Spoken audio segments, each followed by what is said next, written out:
presenting by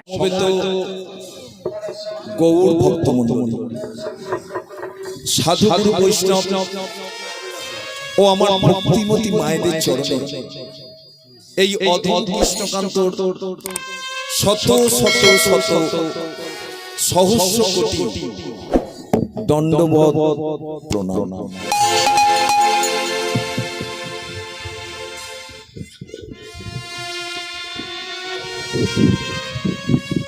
প্রণাম আমার গুরুদেব, আমার আরেক পিতা শ্রী অরুণ চট্টোপাধ্যায়ের চরণ। প্রণাম আমার পিতা মাতাকে, প্রণাম শ্রীহরি শ্রী গোবিন্দর চরণ।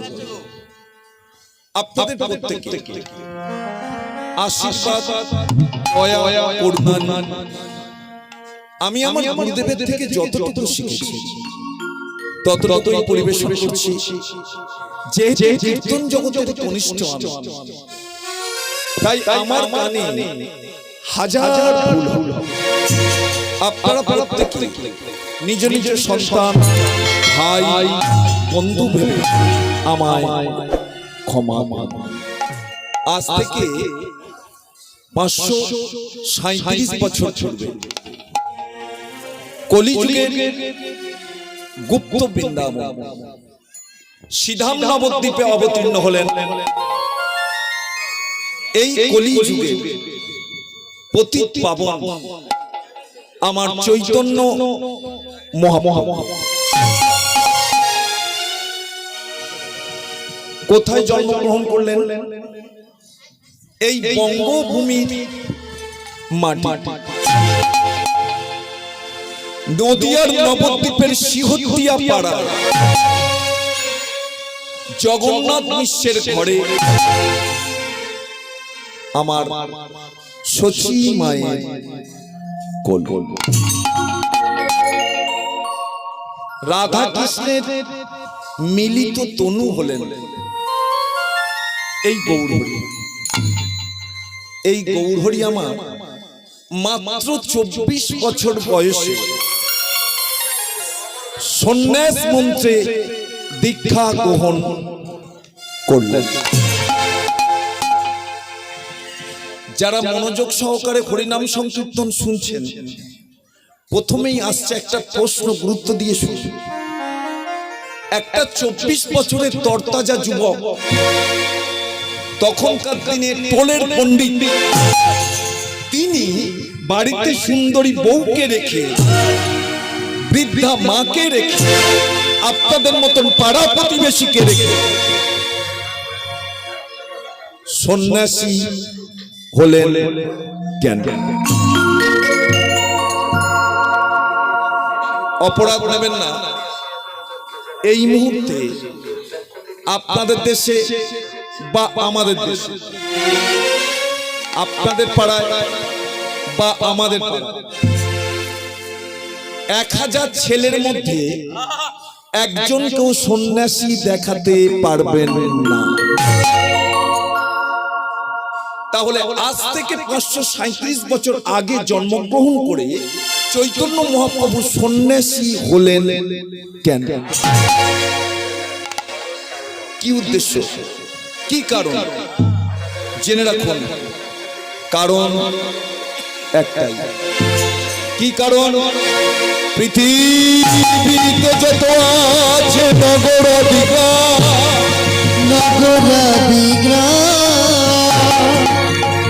সর্বোচ্চ প্রচারিত হবে মধুর হরে কৃষ্ণ নাম।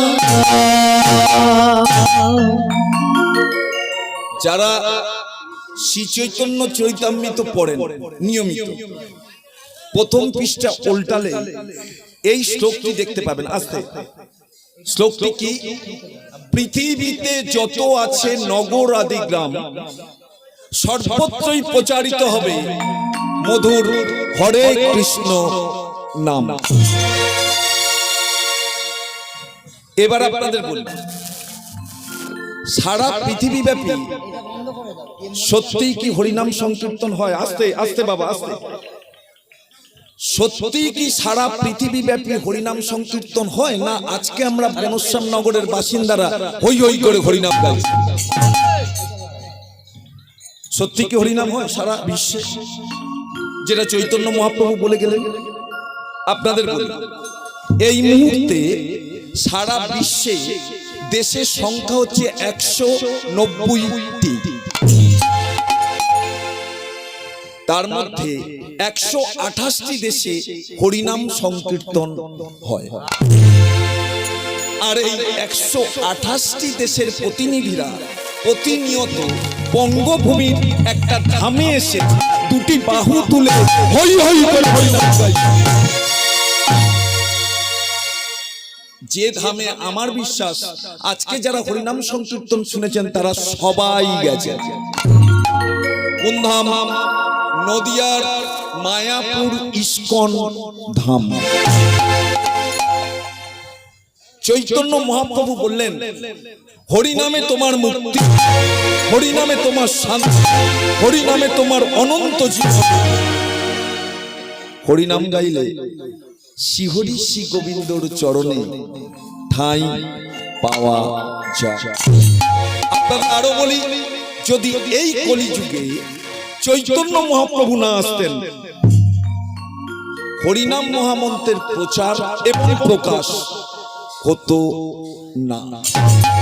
তিনি কলিযুগের মানুষের মুক্তির পথ দেখালেন।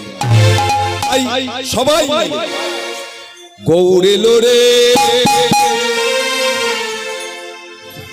ওই সোনার নদিয়া, উলুধ্বনি শঙ্খধ্বনি শব্দ শোনা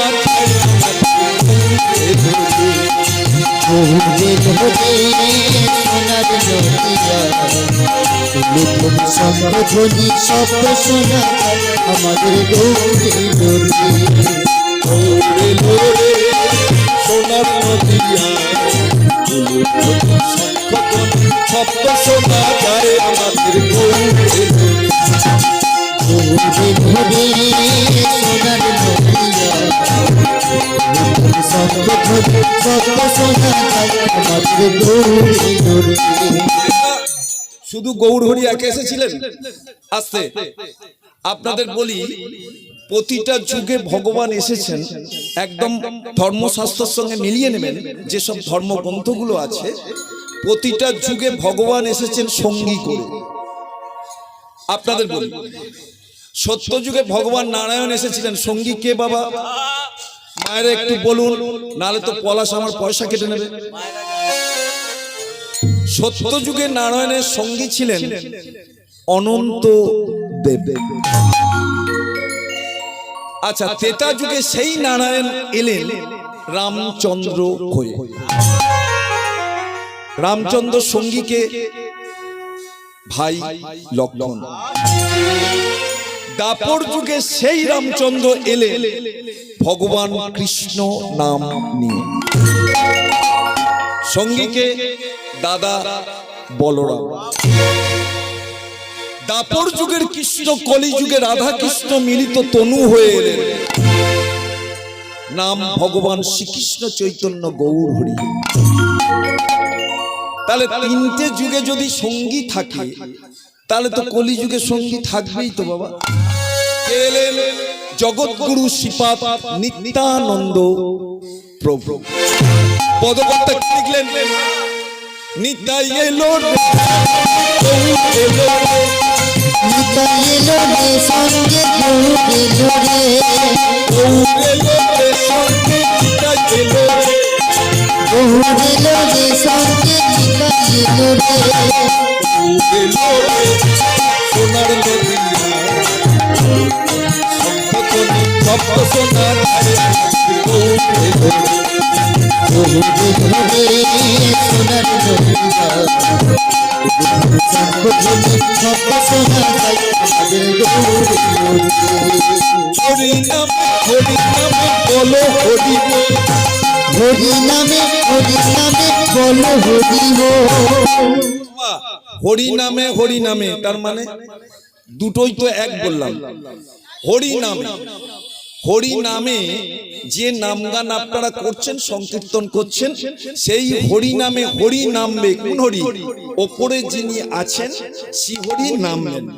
হরি নামে হরি নাম, তাই তো? হরি নামে বলো হরি বল, হরি নামে বলো হরি বল। ও বেলো রে সোনার নদিয়া,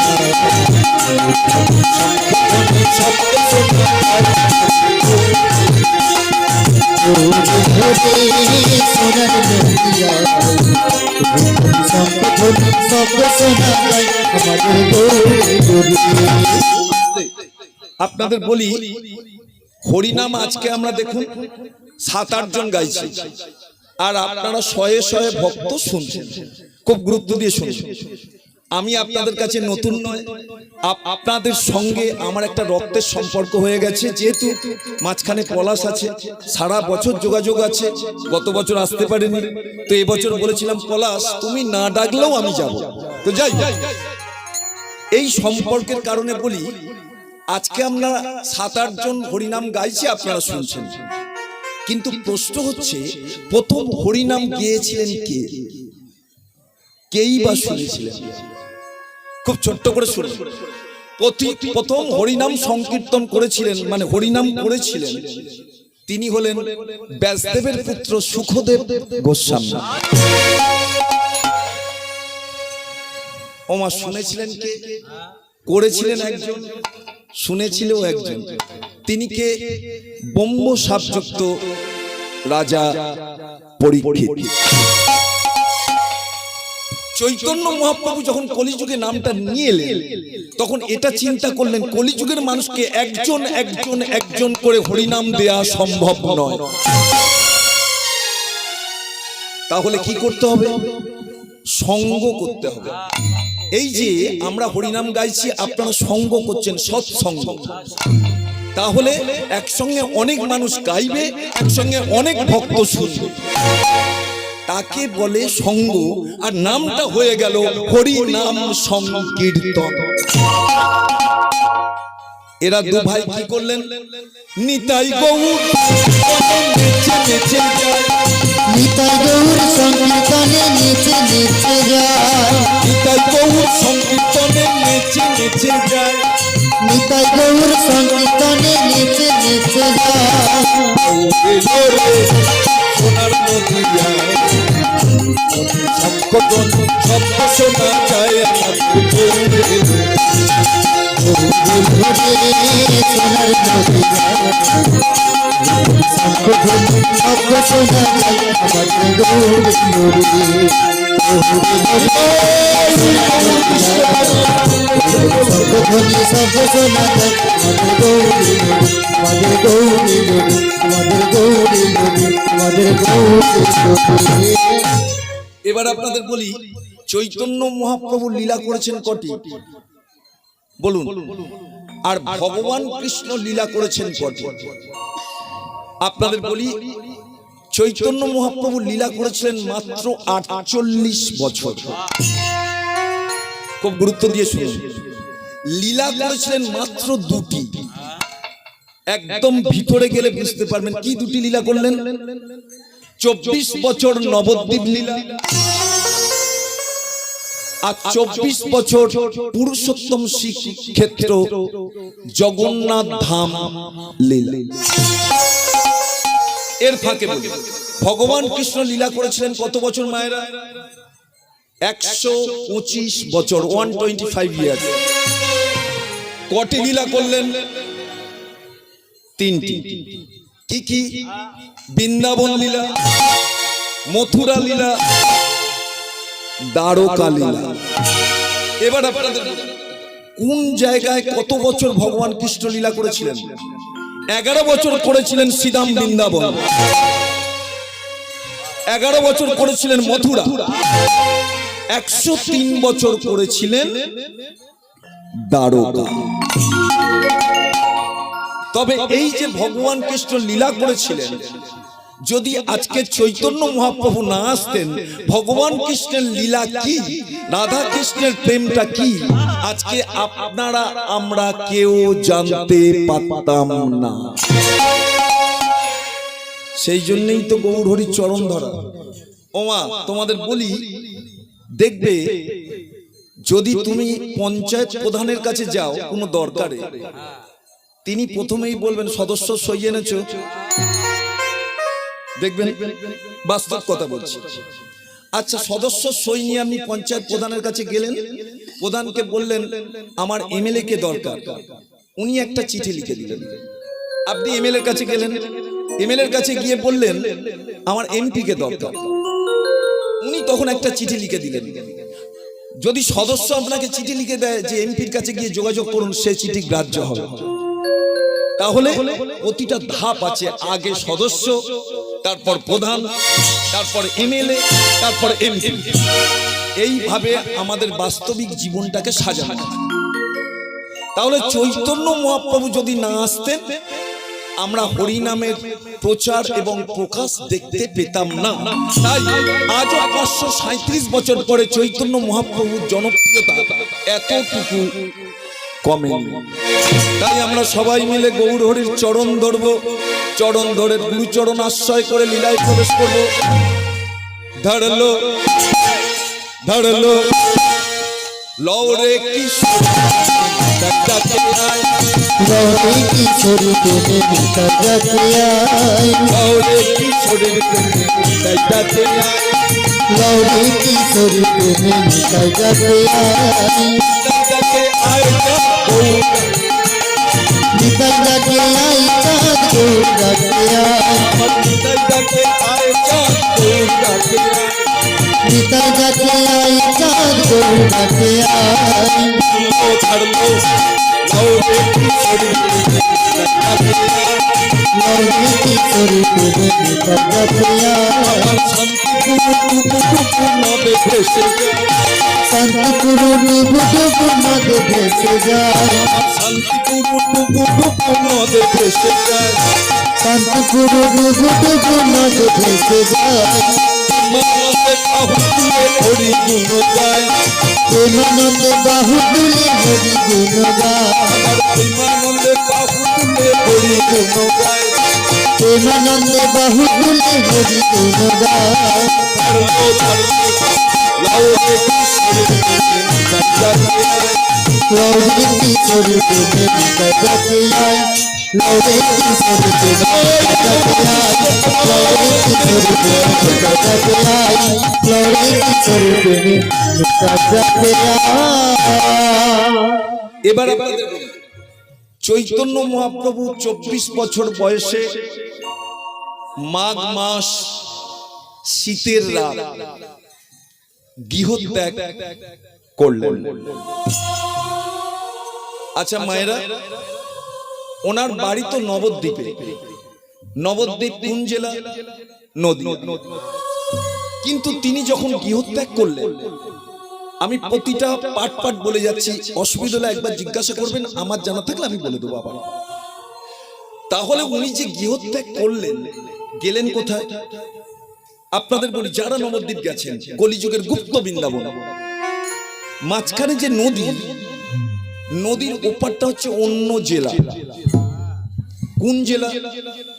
বর্ধমান। তিনি বর্ধমানে চলে গেলেন। বর্ধমানের একটা বড় শহর, সেই শহরটার নাম কি? কাটোয়া। দেখবেন হাওড়া থেকে কাটোয়া লোকাল আছে। আচ্ছা, কাটোয়ায় তিনি কোথায় গেলেন? ওখানে আছেন পণ্ডিত কেশব ভারতী দত্ত, যার কাছে গিয়ে হাতে পায়ে ধরে তিনি সন্ন্যাস মন্ত্রে দীক্ষা গ্রহণ করলেন। কেশব ভারতী গুণী ব্যক্তি, সেদিন চিনতে পেরেছিলেন, সেদিন বুঝতে পেরেছিলেন এই মানুষটা সাধারণ মানুষ নয়। তিনি বুঝতে পেরেছিলেন এই মানুষটা কলিযুগের মানুষের চেতনার চৈতন্য এনে দিতে পারে।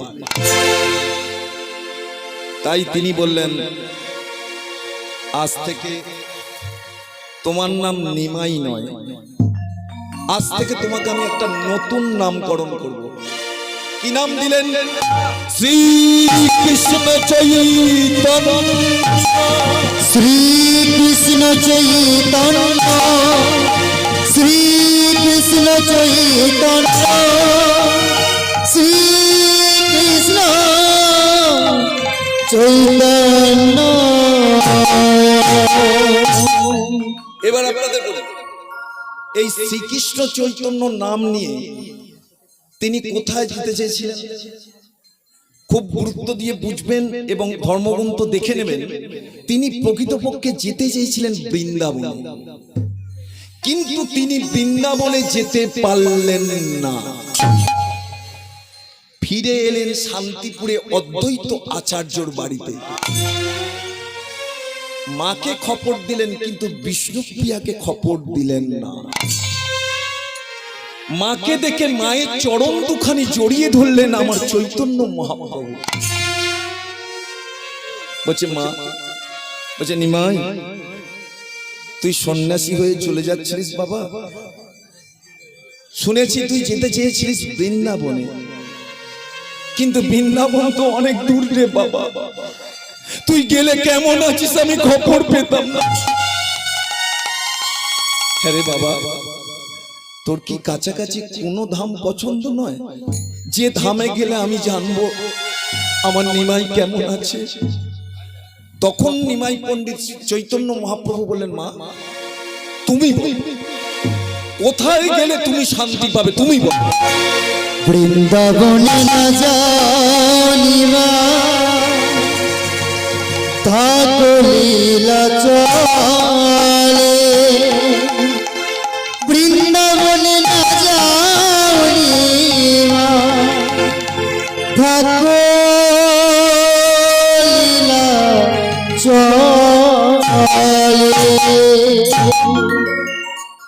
নিমাই তুই চলে যা পুরুষোত্তম শ্রীক্ষেত্র জগন্নাথ ধাম। নিমাই পণ্ডিত মাকে প্রণাম করলেন, নবদ্বীপবাসীকে প্রণাম করে চললেন পুরুষোত্তম শ্রীক্ষেত্র জগন্নাথ ধাম। জয় জগন্নাথ, জয় জগন্নাথ, জয় জগন্নাথ, জয় জগন্নাথ, জয় জগন্নাথ, জয় জগন্নাথ, জয় জগন্নাথ, জয় জগন্নাথ, জয় জগন্নাথ, জয় জগন্নাথ, জয় জগন্নাথ, জয় জগন্নাথ, জয় জগন্নাথ, জয় জগন্নাথ, জয় জগন্নাথ, জয় জগন্নাথ, জগন্নাথ স্বামী, জগন্নাথ স্বামী, নয়ন পথ, নয়ন পথগান, ভব তুমে, ভব তুমে, ভব তুমে, ভব তুমে।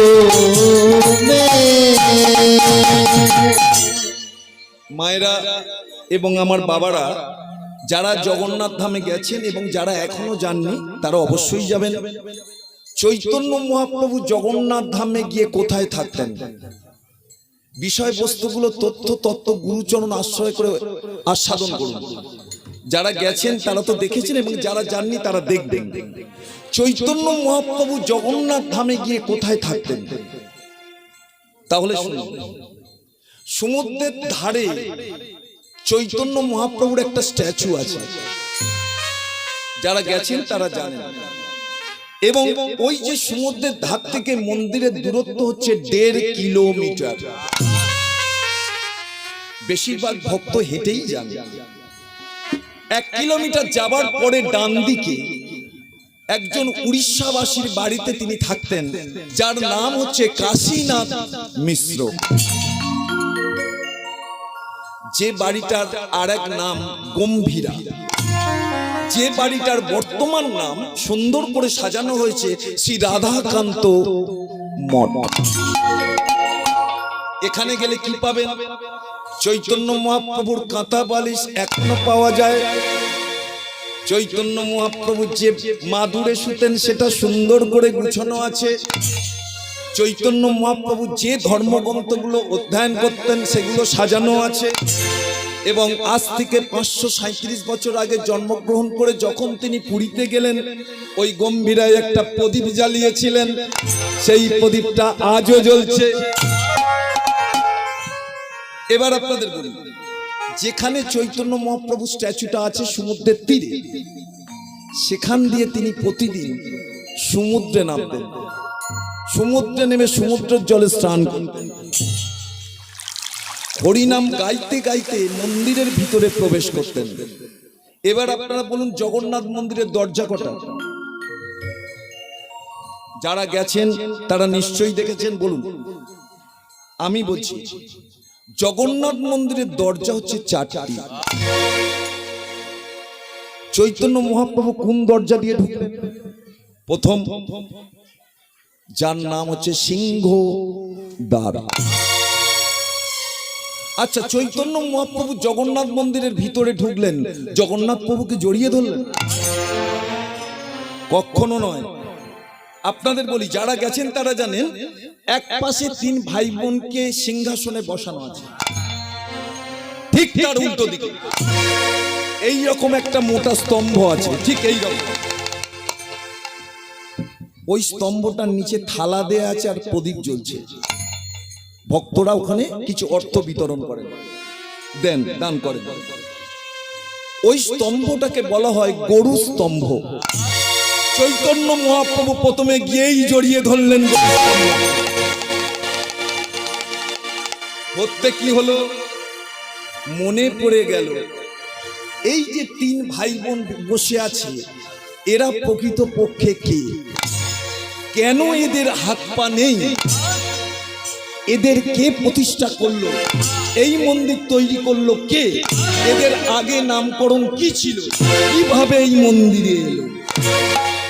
আপন ইচ্ছায় তুমি এই স্থানে আইলা, আপন ইচ্ছায় তুমি এই স্থানে আইলা, জগন্নাথ নাম জগতে প্রকাশ করিলা, প্রকাশ করিলা। চৈতন্য মহাপ্রভু কি প্রচার করলেন? যে এরা 3 ভাই বোনকে আর কি করে এখানে এলেন? জগন্নাথ মন্দিরের মূর্তির সৃষ্টি তত্ত্ব প্রচার করলেন আমার চৈতন্য মহাপ্রভু। এবার আপনাদের বলি, যিনি জগন্নাথ তিনি কৃষ্ণ, তা উনি এলেন কিভাবে? আর আরেকটা কথা হচ্ছে, দাপর যুগটা শেষ হলো কবে? আস্তে আপনাদের বলি, একটু পিছিয়ে নিয়ে যাই ত্রেতা যুগে, তবে লীলাটা বুঝতে সুবিধা হবে। যে লীলাটি আস্বাদন করছেন, লীলাটির নাম হচ্ছে জয় জগন্নাথ। আপনাদের বলি, ত্রেতা যুগে রামচন্দ্র যখন অযোধ্যায় গিয়ে লঙ্কা কাণ্ড করে সীতামাকে উদ্ধার করবেন বলে প্রস্তুতি নিচ্ছেন, তখন হনুমান এসে বললেন যে প্রভু, আমাদের সঙ্গে নাও না, আমরা তোমার সঙ্গে থেকে লঙ্কায় গিয়ে যুদ্ধ করে দরকার হলে নিজেদের জীবন দিয়ে আমাদের সীতামাকে উদ্ধার করে আনবে। রামচন্দ্র বললেন তাই হবে। এবার আপনাদের বলি, হনুমান সেনা বাঁদর সেনাকে রামচন্দ্র নিয়েছিলেন কেন? কি কারণ? মানুষ তখন ছিল না। আস্তে আস্তে আস্তে আস্তে মানুষ তো তখন ছিল। তাহলে এদের নেওয়া হয়েছিল কেন? একটা অর্থনৈতিক দিক থেকে বড় আকারে বাঁচানোর জন্য। বালি সুগ্রীব 2 ভাই, এরা দুজন এসে রামচন্দ্রর পায়ে প্রণাম করে বললেন, আমাদের সঙ্গে নাও না প্রভু, আমরা তোমার সঙ্গে থেকে লঙ্কায় গিয়ে লঙ্কা কাণ্ড করে আমাদের সীতামাকে উদ্ধার করে আনবো। কিন্তু ত্রেতা যুগের ভগবান শ্রীরামচন্দ্র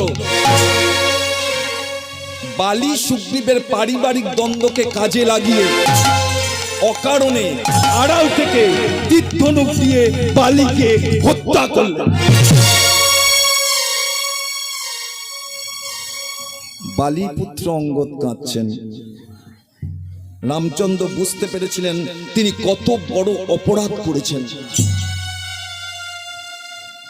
রামচন্দ্র কাছে গিয়ে বললেন, অঙ্গদ, যা হবার হয়েছে, চলো লঙ্কায়।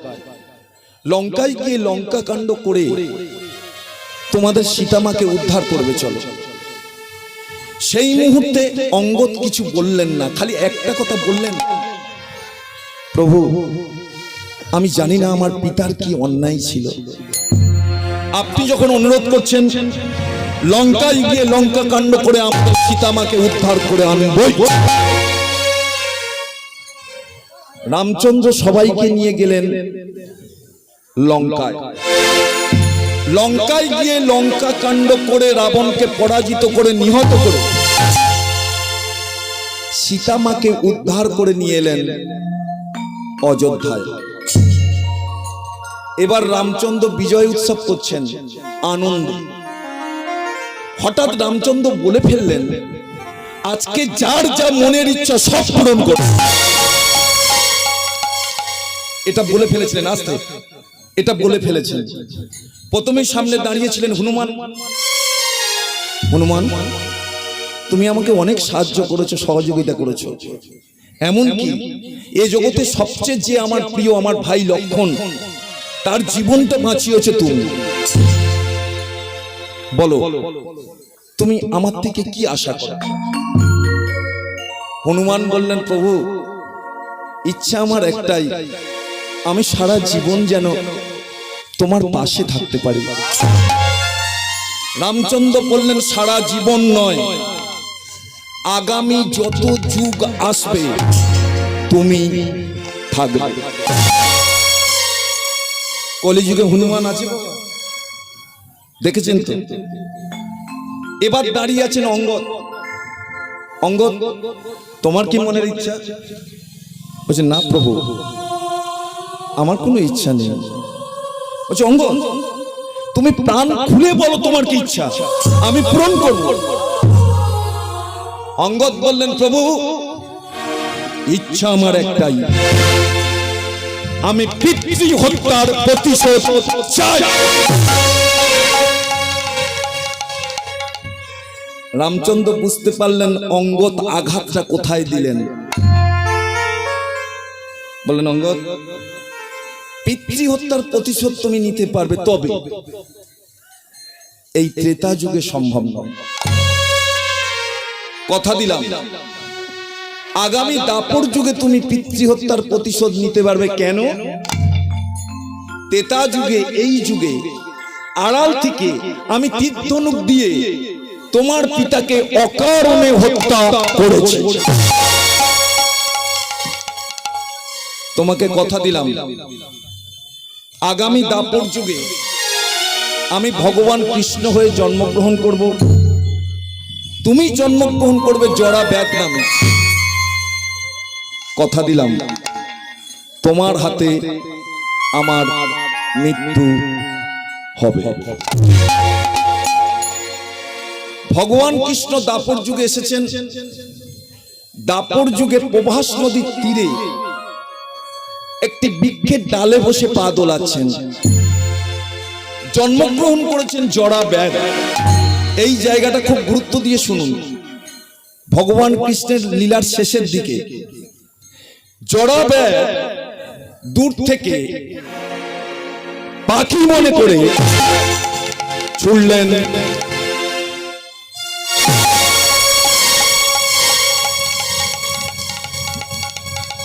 সঙ্গে সঙ্গে লাগলো তীরটা প্রাণ গোবিন্দর পায়ের তলায়। এখানে একটা গুরুত্বপূর্ণ প্রশ্ন আছে বাবা, খুব গুরুত্ব দিয়ে শুনুন। দেখবেন আপনাদের চারপাশে বা আমাদের শহরাঞ্চলে আমরা দেখেছি ট্রেনে বা বাসে অনেক মানুষের পা কেটে বাদ চলে গেছে, তিনি কিন্তু বেঁচে আছেন। তাহলে ভগবান কৃষ্ণের পায়ের তলায় তীরটা লাগলো, তিনি মারা গেলেন কেন? মারা যাওয়ার তো কথা নয়। তাহলে শুনুন, তত্ত্বটা গুরুচরণ আশ্রয় করে নেওয়ার চেষ্টা করেন। দুর্বাসা মুনি একবার ইচ্ছা প্রকাশ করেছিলেন দ্বারকায় চতুর্মাস পালন করবেন, মানে 120 দিন থাকবেন। রাজা কৃষ্ণের কাছে যখন সংবাদটা গেল, তিনি চাইলেন কোনো সেনা বা কোনো সেনাপতি বা কোনো মন্ত্রীর হাতে দায়িত্বটা দেয়া, কারণ দুর্বাসা মুনির এতটুকু কোনো ব্যাপারে ত্রুটি হলে সঙ্গে সঙ্গে ভস্ম হয়ে যায়। সত্যভামা রূপকিনী বললেন, স্বামী, এই গুরু দায়িত্ব তোমার নেওয়া উচিত। চতুর্মাস পালন করবেন দুর্বাসা মুনি, আর তুমি এড়িয়ে গেলে তো চলবে না, এটা তোমার রাজত্ব। ভগবান কৃষ্ণ নিজে দায়িত্ব নিলেন। দুর্বাসা মুনি দ্বারকায় এলেন, এক একদিন এক একটা অদ্ভুত আবদার করতেন। বললেন, আজকে আমি কৃষ্ণের কাঁধে চড়ে দ্বারকা শহরটা ঘুরবো। কিরকম অদ্ভুত আবদার দেখুন, ভগবান কৃষ্ণ তাই মেনে নিয়েছেন। আবার পরের দিন বলছেন, আমি আজকে দ্বারকা শহর ঘুরবো ঘোড়ার গাড়ি করে, ঘোড়া থাকবে না, সেই গাড়িতে টানবে ভগবান কৃষ্ণ আর রূপকিনী। ভগবান কৃষ্ণ তাই করেছেন। এবার শেষ দিন, 120 দিনের শেষ দিন, খুব গুরুত্ব দিয়ে শুনুন তত্ত্বটা। বললেন, আমি পরমান্ন সেবা নেব। কিন্তু মুশকিলটা কোথায় জানেন? কতটা তিনি পরমান্ন সেবা নেবেন এটা কিন্তু বলেন। ভগবান কৃষ্ণ দোটানায় পড়েছেন, দুই স্ত্রীকে বলছেন কতটা পরমান্ন করব গুরুদেবের জন্য। বলল, শোনো, কম হলে অসুবিধা, বেশি করে করা হোক, দরকার হলে পরে জলে দিয়ে দেওয়া যায়। বড় পাত্রে করে এক পাত্র পরমান্ন করেছেন।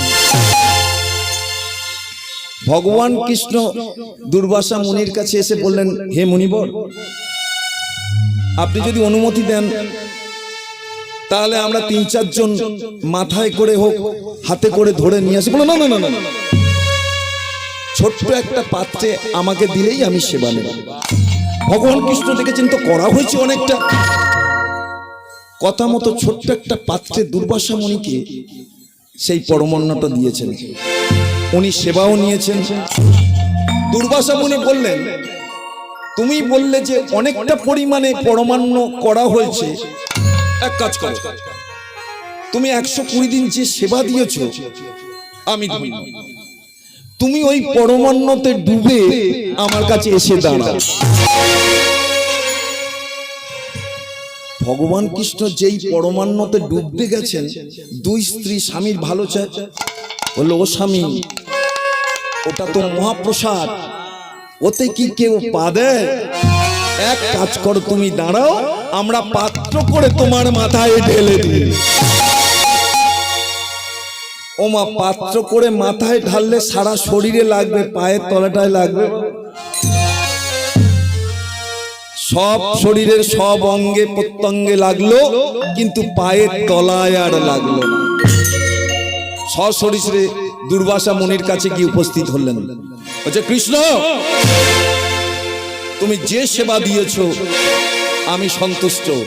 যেখানে যেখানে পরমান্ন লেগে আছে এই পৃথিবীতে এমন কারোর ক্ষমতা নেই তোমাকে ওই জায়গায় আঘাত করতে পারে।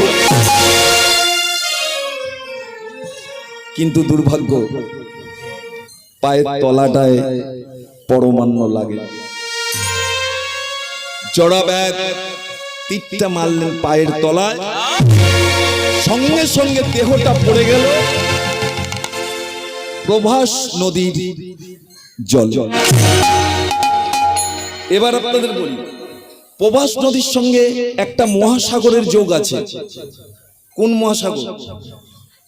আরব সাগর। বডিটা ভাসছে, 3.5 হাত দেহটা ভাসছে। যত দিন যায় ওই 3.5 হাত দেহ মন্দিরটা আস্তে আস্তে আস্তে কালো হয়ে যাচ্ছে। আরব সাগরে ওই বডিটা ভাসছে, আরো কালো হয়ে গেছে, এবার শুকনো হচ্ছে আস্তে আস্তে। আরব সাগরের সঙ্গে যোগ আছে ভারত মহাসাগর। ভারত মহাসাগরে চলে গেল। ওই 3.5 হাত দেহ মন্দিরটা তখন একটা কাষ্ঠের রূপ ধারণ করেছে। আপনাদের বলি, ভারত মহাসাগরের সঙ্গে যোগ আছে বে অফ বেঙ্গল, বঙ্গোপসাগর। যখনই ওই বঙ্গোপসাগরে শরীরটা প্রবেশ করলো, ওদিকে তখন দাপর যুগ শেষ, এসে গেল কলি। কলি যুগে ওই যে মৃতদেহটা কাষ্ঠের আকার ধারণ করেছে, এসে ঠেকলো এক রাজার রাজত্বে, যে জায়গাটার নাম ছিল মালব্য দেশ। রাজাকে রাজা ইন্দ্রদুম্ন, রাজধানীর নাম কি অবন্তী নগর, রানীর নাম কি রানী গুন্ডিচা। এই রাজা ইন্দ্রদুম্ন কি করে তিন মূর্তি তৈরি করলেন আজকে জানবো এই লীলার মধ্যে। রাজা ইন্দ্রদুম্ন রাজা হয়েও প্রতিদিন ভোরের বেলা ওঠেন, সূর্য দেবতাকে প্রণাম করেন আর গান। তিনি কিন্তু ভক্ত, তিনি প্রতিদিন সূর্য দেবতাকে প্রণাম করে স্মরণ করেন শ্রী ঋষি গোবিন্দকে। জাগো মোহন পিতাম জাগো, জাগো মোহন পিতাম জাগো, রজনী প্রভায় যেন চরণ কমল মেলে, জাগো মোহন। জাগরে জাগরে জাগ জাগ নবমন্ত্রী, প্রভাত সূর্যের গম্ভীর মন্ত্রী, জাগরে জাগরে জাগরে, জাগরে জাগরে জাগ জাগরে জাগরে জাগ জাগ নবমন্ত্রী, প্রভাত সূর্যের গম্ভীর মন্ত্রী, জাগরে জাগরে জাগরে, জাগরে জাগরে জাগ তিমির বিদার পরে এসো হে জ্যোতির্ময়, দূর কর মূঢ়গামী কর দূর সংশয়।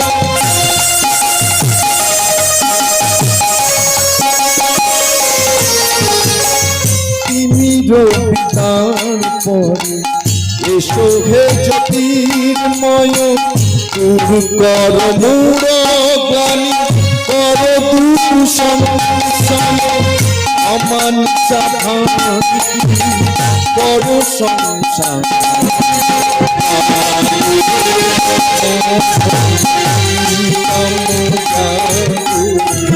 রজনী প্রভায়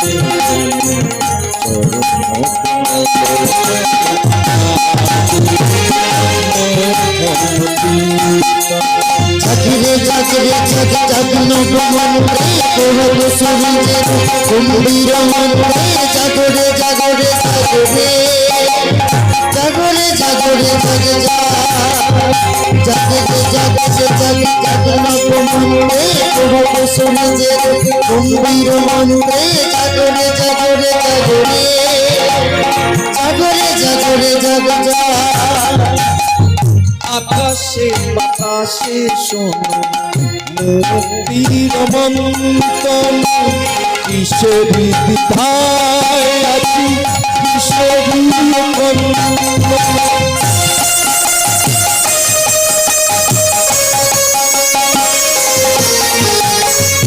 আকাশে বাতাসে শোনো মুক্তির মন্ত্রণ, কিশোরী দ্বিধায় আছি কিশোরী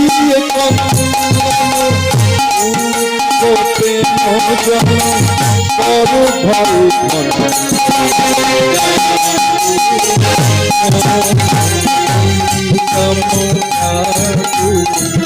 রজনী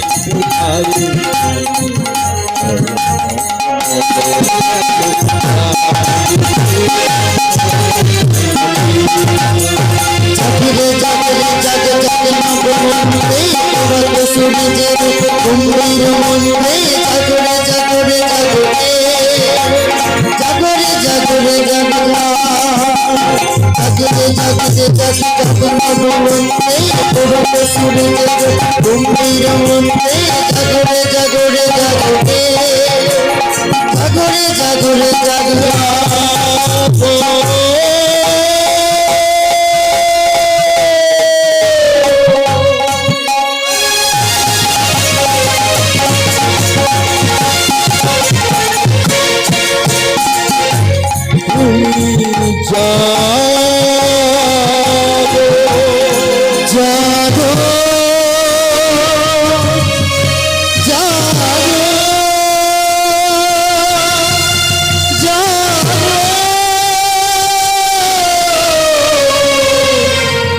জাগো গিরিধারী।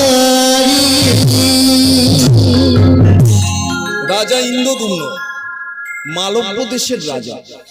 আপনাদের বলি আগে মালব্য দেশের অবস্থান কি ছিল, ভৌগোলিক অবস্থান গুরুত্ব দিয়ে শুনুন। মধ্যপ্রদেশ, অন্ধ্রপ্রদেশ, বিহার এবং উড়িষ্যার কিছু অংশ নিয়েছিল মালব্য দেশ, বিস্তীর্ণ মালব্য দেশ, যার রাজধানী ছিল অবন্তীনগর। কিন্তু বর্তমানে মালব্য দেশটি ভারতবর্ষের একটি অঙ্গরাজ্য। রাজ্যটির নাম মধ্যপ্রদেশ। মধ্যপ্রদেশের রাজধানীর নাম কি? ভোপাল, তাই তো? এবার আপনাদের বলি, এই মালব্য দেশের রাজা ইন্দ্রদুম্ন রাজত্ব চালাতে চালাতে অন্য মনস্ক হয়ে যেতেন। কেন? শঙ্খচক্র গদা পদ্মধারী আরাধ্য দেবতা বিষ্ণুর অদর্শনের জ্বালা বিতাড়িত করত রাজাকে। কি বলতো? আমাকে উদ্ধার কর, আমাকে উদ্ধার করে নিয়ে চল, আমি তোর দ্বারা জগৎ মাঝে প্রতিষ্ঠা পেতে চাই। কিন্তু কে সেই আরাধ্য দেবতা আর কোথায় তাকে পাওয়া যাবে, এটা রাজা কিছুতেই উদ্ধার করতে পারলেন না। আপনাদের ছোট্ট করে বলি, এর আগেও আমি একবার বলেছিলাম, এখানে যারা আমার মা বাবারা আছেন, আজকে যে কারণে এই মহতি হরিবাসর, কি কারণ? রাস উৎসব, তাই তো? আচ্ছা, এর আগে ভগবান কৃষ্ণের একটা উৎসব গেছে, জন্ম উৎসব, জন্মাষ্টমী করেছেন, বাহ। আবার কি গেছে? ঝুলন, আপনারা জানেন। আবার আসছে আর একটা উৎসব, কি? দোল উৎসব, তাই তো? আচ্ছা, যদি এর মধ্যে তিনটে অংশগ্রহণ করতে না পারেন, তিনটি প্রোগ্রামে যদি অংশগ্রহণ করতে না পারেন, তাতে কি মারাত্মক ক্ষতি হবে? বা আজকে যদি রাস, এই পূর্ণিমায় রাসযাত্রা উপলক্ষে যে সমস্ত অনুষ্ঠান হচ্ছে, আপনি আরাধনা করতে পারলেন না বা উপস্থিত থাকতে পারলেন না, এতে কি আমি ভগবানের চরণ পাবো না? শুনুন তাহলে, কুরুক্ষেত্র যুদ্ধ চলাকালীন, লীলায় যাচ্ছি পরে, আবার 2 মিনিট পরে। কুরুক্ষেত্র যুদ্ধ চলাকালীন অর্জুন ভগবান কৃষ্ণকে একটা প্রশ্ন করেছিলেন। আপনারা প্রত্যেকেই জানেন, কুরুক্ষেত্রের যুদ্ধে অর্জুনের রথের সারথি হয়েছিলেন ভগবান কৃষ্ণ। কি প্রশ্ন করেছিলেন? তাহলে উত্তরটা খুব সহজ হবে, শুনুন। বলেছিলেন, সখা, এই জগতে ভগবানকে কাছে পাওয়ার সহজ পদ্ধতি কি? ভগবান কৃষ্ণ কি উত্তর দিলেন? বললেন, অর্জুন, ভগবানকে কাছে পাওয়ার সহজ পদ্ধতি 20 টাকা দামি সন্দেশ দিয়ে নয়। ভগবানকে কাছে পাওয়ার সহজ পদ্ধতি হচ্ছে একটা ব্রত। সেই ব্রত যদি মানুষ পালন করতে পারে, ভগবানকে অতি সহজে কাছে পেয়ে যায়। ব্রতটির নাম কি? আপনারা অনেকেই করেন, ব্রতটির নাম একাদশী। এবার আপনাদের বলি বাবা, অপরাধ নেবেন না, এর আগেও বলেছি, আবার বলছি, একাদশী করলে নিষ্ঠা আদর্শের সঙ্গে করবেন, না হলে করবেন না। বিপদ ডেকে লাভ নাই। আবার মনে করিয়ে দিই, একাদশী কটা? বলুন, আপনারা একাদশী করেন, আপনারা আমার মা বাবা, আপনাদের থেকে কিছু শিক্ষা নেয়ার আছে আমার। বলুন, একাদশী কটা? মায়েরা বলুন, বলুন। না বলতে পারলেই পলাশ পয়সাটা কেটে নেবে। বলুন, কে বললেন? 24টা। আপনার চরণে 100 কোটি প্রণাম। আর কেউ বলবেন? আপনার চরণে 100 কোটি প্রণাম। এবার আপনাদের বলি,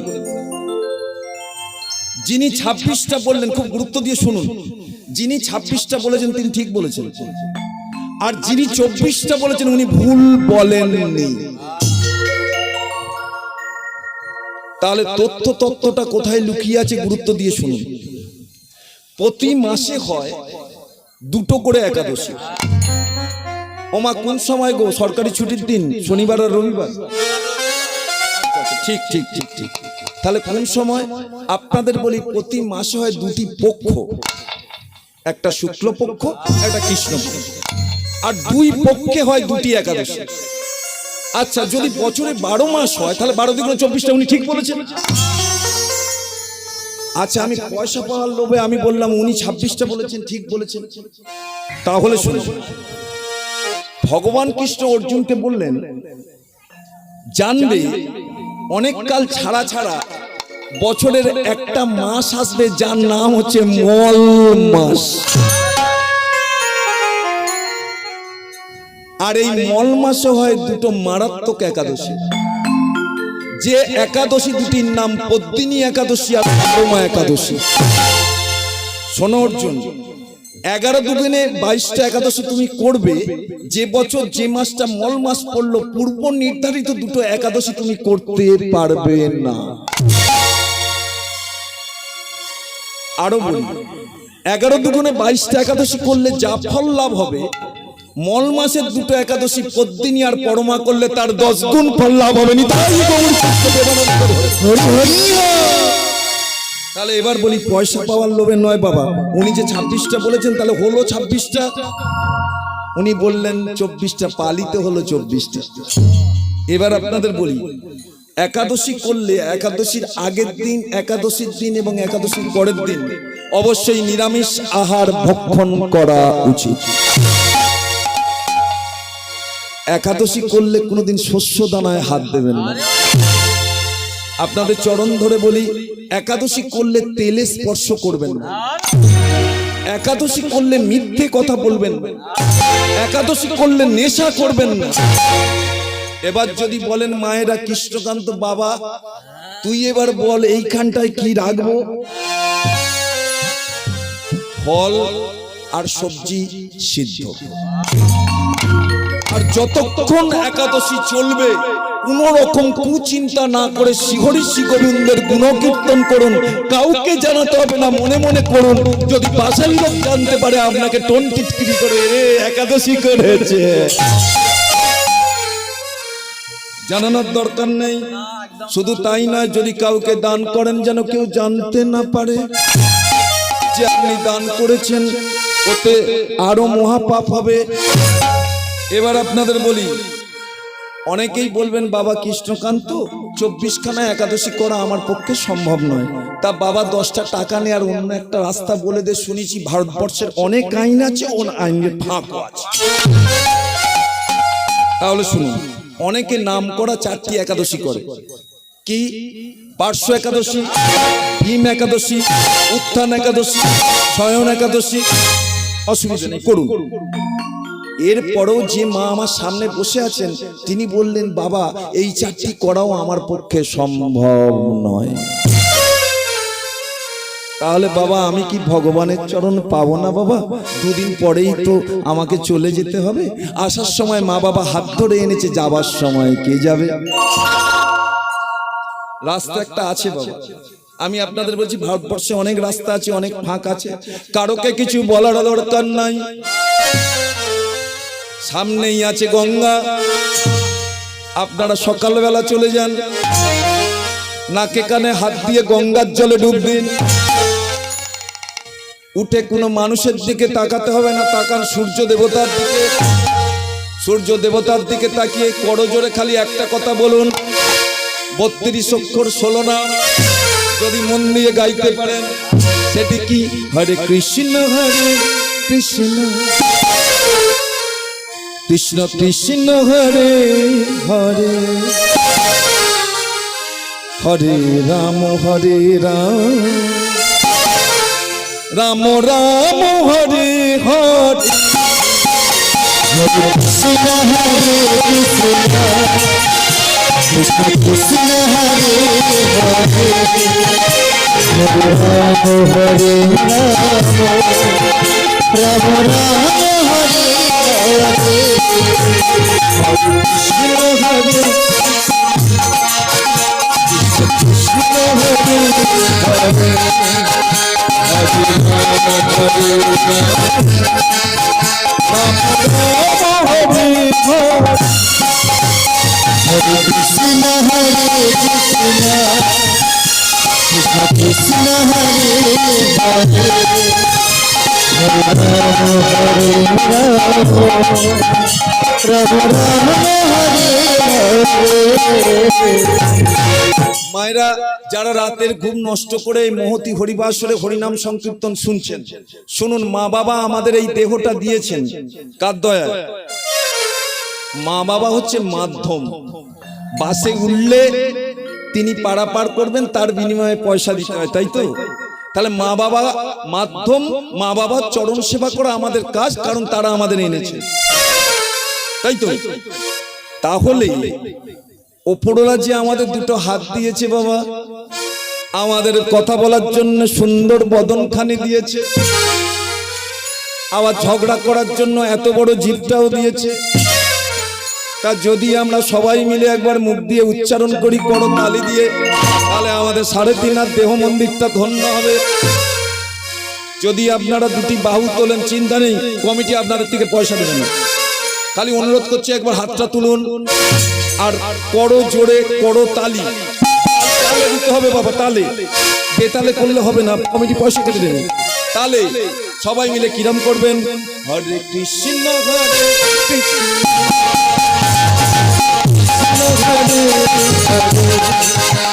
হরে রাম হরে রাম রাম হরে হরে। হরে কৃষ্ণ কৃষ্ণ কৃষ্ণ হরে হরে। হরে রাম রাম রাম হরে হরে।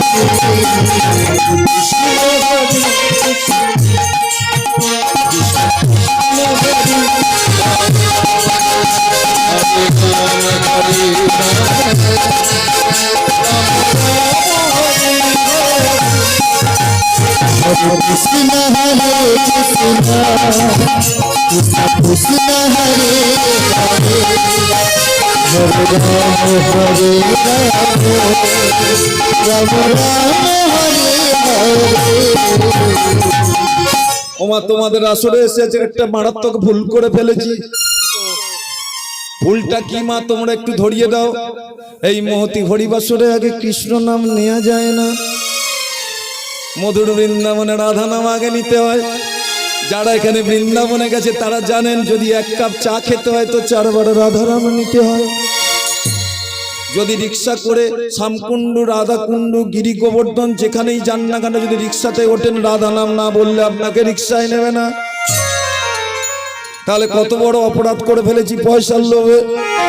আগে কৃষ্ণ নাম নিয়ে ফেলেছি, আগে রাধা নাম নিতে হবে। অনুরোধ করছি, যে সুরে গানটা আমি গাইলাম, পথটা গাইলাম, ওই সুরে কিন্তু রাধা নাম আপনারা সকলে নিন, আমি সহযোগিতা করব। কিভাবে? জয় রাধে রাধে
রাম রাম হরে হরে।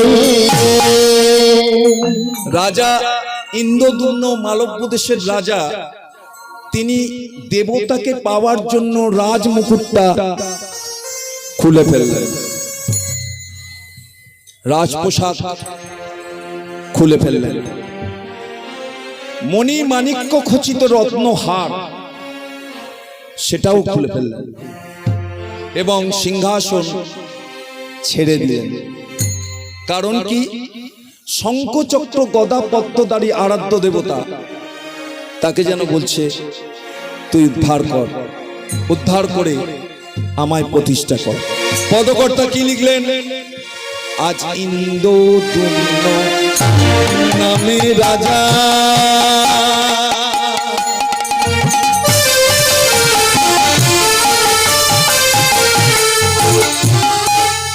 অপন্থীন করে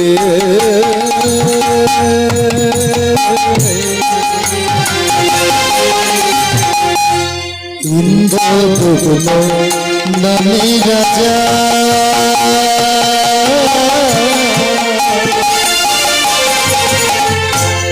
অবন্তীন করে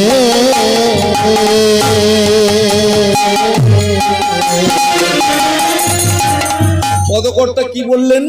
ইন্দ্রদুম্ন নামে রাজা অবন্তী নগরে, পদের মধ্যেই কিন্তু পেয়ে যাবেন। ইন্দ্রদুম্ন নামে রাজা অবন্তী নগরে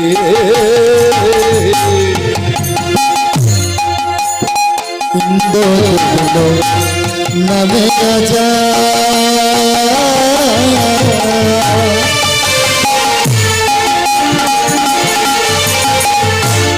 অবন্তীন করে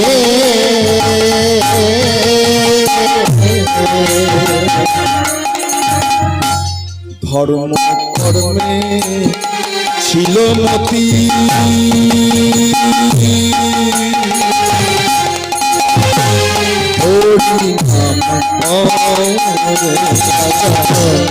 ধর্মকর্মে ছিল মতি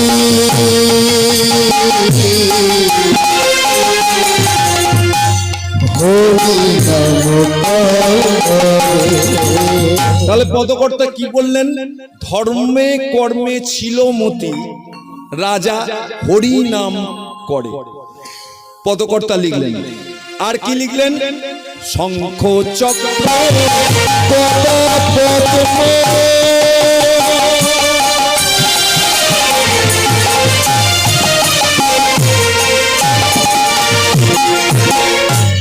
রাজা অন্তরে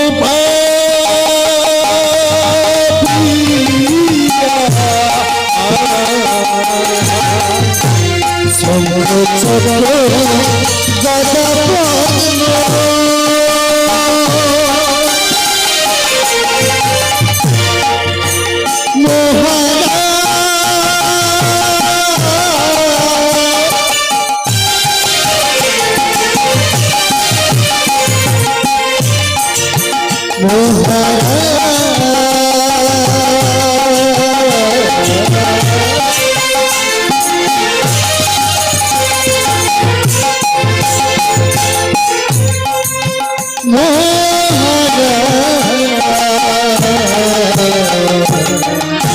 শঙ্খ চক্র গদা পদ্ম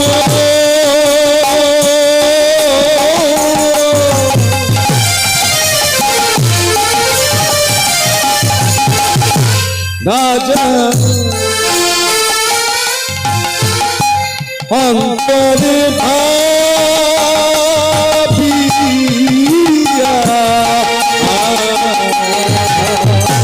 শঙ্খ চক্র গদা পদ্ম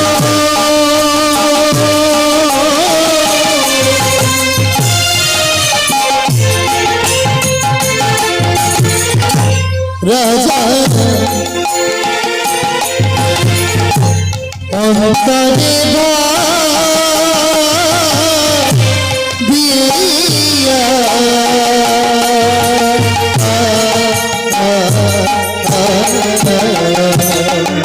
একাকী করে নয়ন ভাষাই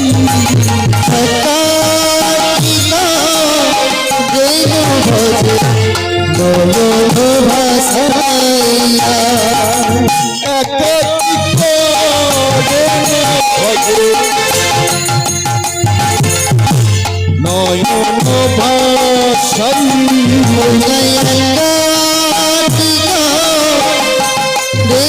ভজ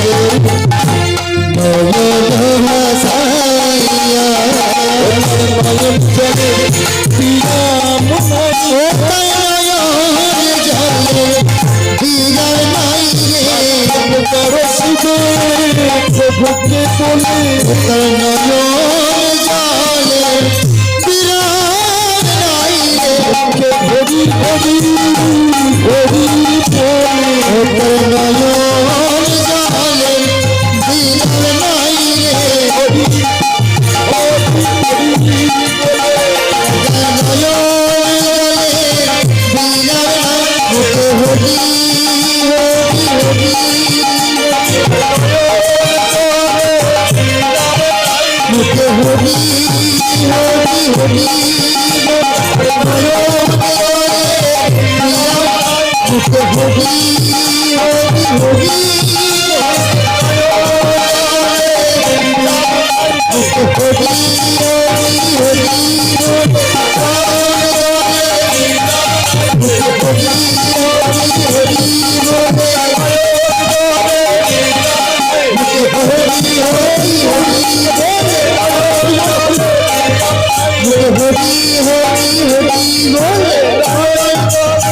রাজা নয়ন জলে বিরাম নাই রে মধুর হরি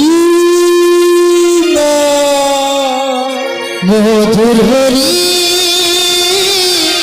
হরি হরি না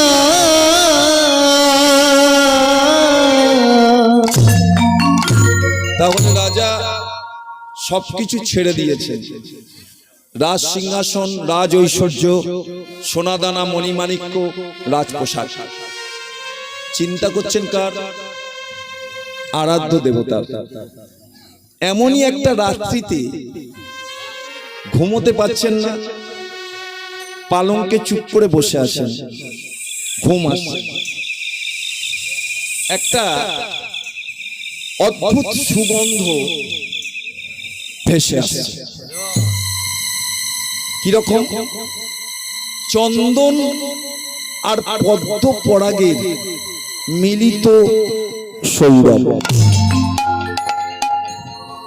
রাজা চিন্তা করছেন, এ গন্ধ তো কোনোদিন আমি পাই, এ গন্ধ কোথা থেকে আসছে, কোথা থেকে আসছে গন্ধ? ভাবতে ভাবতে ভাবতে ভাবতে ভাবতে ভাবতে ভাবতে ভাবতে প্রভাত হয়ে গেল। রাজা ইন্দ্রদ্যুম্ন পূর্ব দিকে সূর্য দেবতাকে প্রণাম করলেন। এমন সময় রাজার অনুগত দূত সংবাদ নিয়ে এলেন। মহারাজ, মহারাজ, মহারাজ। বলো দূত, কি সংবাদ? না মহারাজ, অপরাধ নেবেন না, এক বালক বৈষ্ণব বলছে আমি বিষ্ণুর উপাসক, আর বলছে আমি সাত সকালে রাজা ইন্দ্রদ্যুম্নর সঙ্গে সাক্ষাৎ করতে চাই। রাজা বিচলিত হলেন। সাত সকালে বালক বৈষ্ণব এসছে আমার সঙ্গে দেখা করতে? বলছে দাঁড়াও, আগে আমি রাজপ্রসাদ পরে সিংহাসনে বসবো, তারপর তুমি বালক বৈষ্ণবকে আমার কাছে নিয়ে আসো। দূত বললেন তাই হবে মহারাজ। রাজা রাজপ্রসাদ পরে সিংহাসনে বসলেন। এবার বালক বৈষ্ণব আসছেন। জয় হোক মহারাজ ইন্দ্রদ্যুম্নের, জয় হোক, জয় হোক মহারাজ ইন্দ্রদ্যুম্নের, জয় হোক, জয় হোক মহারাজ ইন্দ্রদ্যুম্নের, জয় হোক। রাজা ইন্দ্রদ্যুম্ন বললেন, বালক, সাত সকালে তুমি আমার সঙ্গে দেখা করতে এসেছো, কি নাম তোমার? বললে শুনুন মহারাজ, আমার নাম পরে জানতে পারবেন, তার আগে আপনাকে বলি, যার জন্য নিদ্রাহীন রাত্রি যাপন, রাত্রিতে ঘুমাতে পারেন না, যার জন্য রাজ সিংহাসন তুচ্ছ, সোনাদানা মণিমাণিক্য খুলে ফেলে দিয়েছে, রাজপ্রসাদ খুলে ফেলে দিয়েছে, রাজমুকুট মাটিতে গড়াগড়ি। মহারাজ, আমি তারই সংবাদ এনেছি মহারাজ। বালক, যদি তুমি জেনে থাকো বলো, বালক, কে সেই মোর প্রাণের মানুষ, কে সেই মোর দেবতা, কে সেই মোর ঈশ্বর? মহারাজ উত্তেজিত হবেন না, শুনুন আমি আপনাকে বলছি, আপনি শুনুন। কে আপনার প্রাণের ঠাকুর জানেন? তোমারও প্রাণের নীল মাধব না, তোমার প্রাণীর ঠাকুর নীল মাধব না, তোমার প্রাণের ঠাকুর নীল মাধব না, তোমার প্রাণীর ঠাকুর নীল মাধব না। মহারাজ আপনার প্রাণের ঠাকুর যার জন্য চিন্তা করছেন তার নাম হচ্ছে নীল মাধব। এবার বলি মহারাজ কোথায় আছে? নিবিতে পুঁজি নিভিত পূজিত হয় এই মোর প্রভা,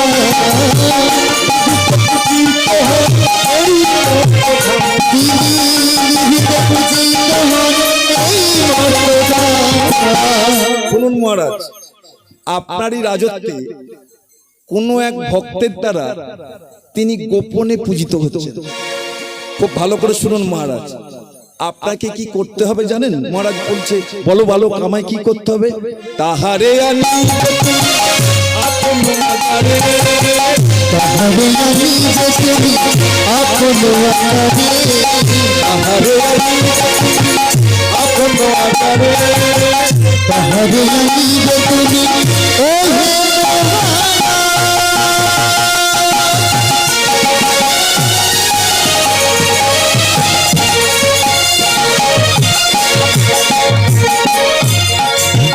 ও হে মহারাজ মহারাজ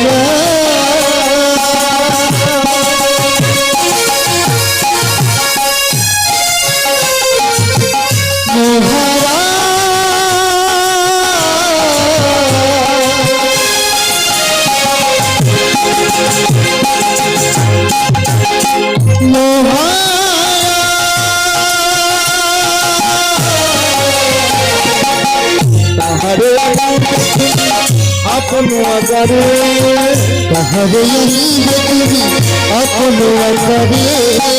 মহারাজ আপনাকে খুঁজে বার করতে হবে, নিজের মনের মতন করে উদ্ধার করে মন্দির তৈরি করে তাকে প্রতিষ্ঠা করতে হবে। আর কি করবে জানেন? কি করব বালক? করিবে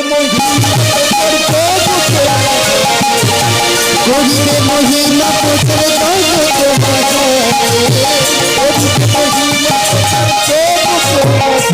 তুমি করিবে মহিমা প্রচার জগৎ মাঝারে, তার মহিমা প্রচার করো, তার মহিমা প্রচার করো, প্রচার করো, তার মহিমা প্রচার করো, মাধবের সংবাদ করো, তার মহিমা প্রচার করো, হরি হরি হরি তার মহিমা প্রচার করো, হরি হরি হরি তার মহিমা প্রচার করো, হরি হরি হরি হরি হরি হরি বলে তার মহিমা প্রচার করো, হরি হরি হরি বলে তার মহিমা প্রচার করো, হরি হরি হরি বলে নিভিত পূজিত হন এই মোর প্রাণ, নিভিত পূজিত হন এই মোর প্রাণ। এবার রাজা ইন্দ্রদ্যুম্ন একটা আচ্ছন্নতার মধ্যে পড়লেন যে এই ছোট্ট ছেলেটি কি বলছে, আমারই রাজত্বে পূজিত হয়। এবার মাথাটা হালকা ঘুরছে। যখন আচ্ছন্নতা দূর হলো, দেখলেন সেই স্থানে সেই ছোট্ট বালক বৈষ্ণব আর নাই। চারিদিকে তন্ন তন্ন করে খুঁজলেন, কোথায় গেল সেই বালক? রাজপ্রাসাদের চারিদিকে খুঁজেও পেলেন না সেই বালক বৈষ্ণবকে। চিৎকার করে বললেন, আমার প্রভু, আমার প্রভু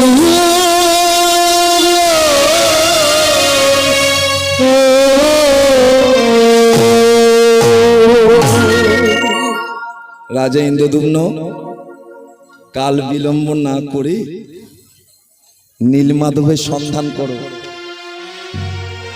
গোপনে আমি আর পূজা গ্রহণ করব না।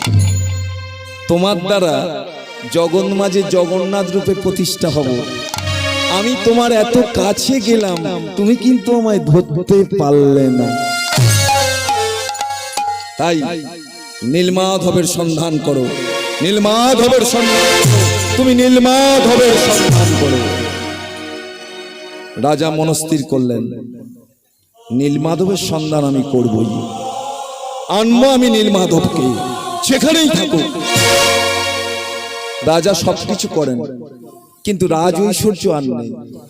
কিন্তু মনে মনে ভাবেন, প্রভু তুমি আমার পাশে আছো তো, তুমি আমার কাছে আছো তো, তোমাকে আমি খুঁজে পাবো তো?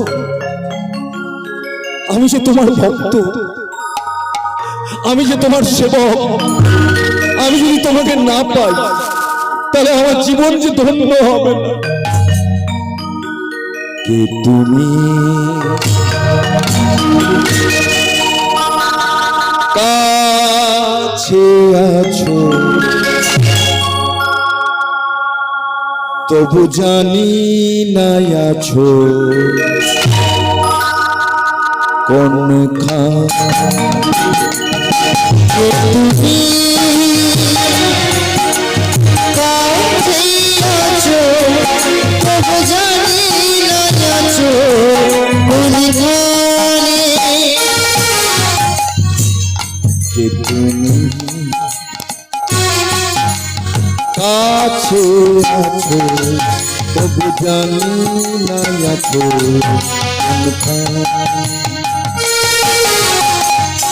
কথা বলো তাই শুনে যাও, কথা বলো তাই শুনে যাও, বুঝি না তবু তার মানে, বুঝি না তবু তার মানে। তুমি কাছে আছো, তবু জানি না আছো কোনখানে।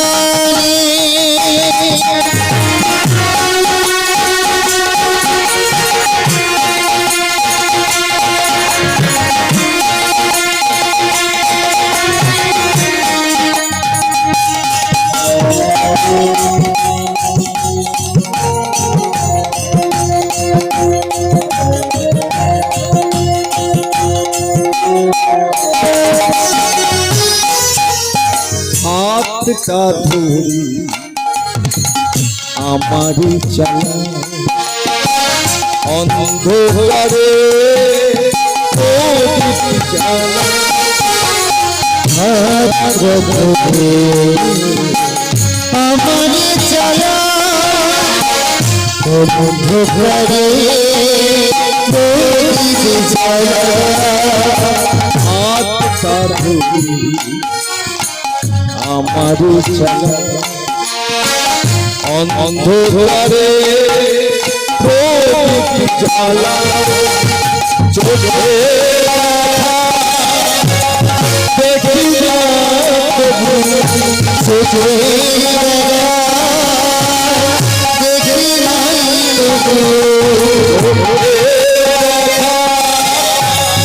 দেখি না প্রভু, চোখে দেখি নাই তবু। এই খেলা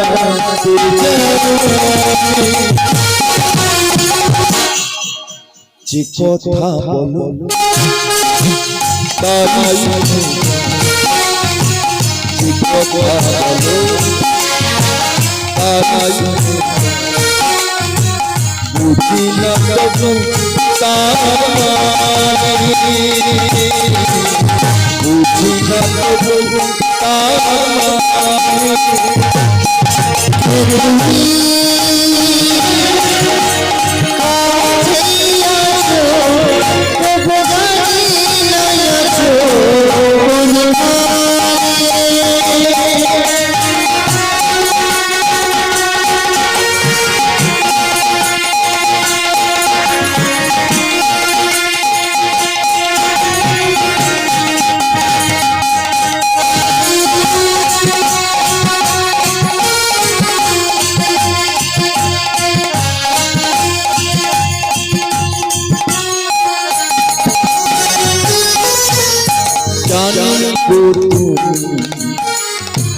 চাইলে যদি থামতে হবে আমায় ছেড়ে জানি গো তুমি চাইলে যদি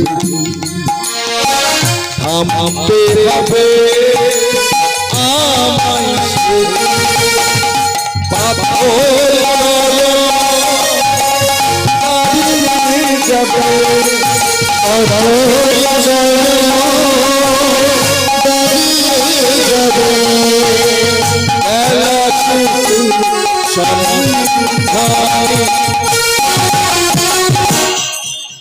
যে কথা বলো তাই যে কথা বলো তাই বুঝি না তবু তার মানে বুঝি না তবু তার মানে